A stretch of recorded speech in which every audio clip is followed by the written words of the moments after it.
حزب نهضت اسلام همچون حزب تروریستی اکستریمیستی اعلام کرده شد. لیکن اگر ما با ریشه با اصل پیدایشی این حزب نظر اندازیم، این حزب از اول حزب فتنه انگیز افراطی و حزب تروریستی اکستریمیستی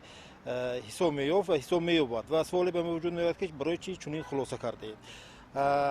اصلا اون فتنه، اون فساد، اون اغوا انگیزی که در اسفره به خصوص به وجود آمدن، در پی همش حزب نهضت اسلامی استوده است. منم بگیریم حادثه که در چل دختران روی داد، حادثه تروریستی که در کوچه کلخوزچی روی داد، حادثه که در جمعیت دیوتی چارکو رخ داده بودند، در همه این دست اعضایان حزب نهضت به خوبی مشاهده کرده می شود. یا که وقتی که انتخابات ها می شدند، خواهد نخواهد حزب نهضت اسلامی مردم را به دو فرانت، به دو جبهه تقسیم میکرد، پدر با پسر قربان میکرد، پسر با پدر در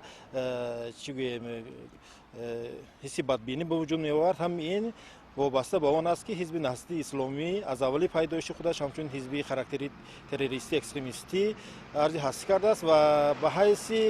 نقاب خود از اسلام خوب استفاده هم می‌برد. متاسفانه امروز این حزب نهضت و دمروان وای میخواهند که توسط شبکه‌های اجتماعی میخواهند که بیرون استاده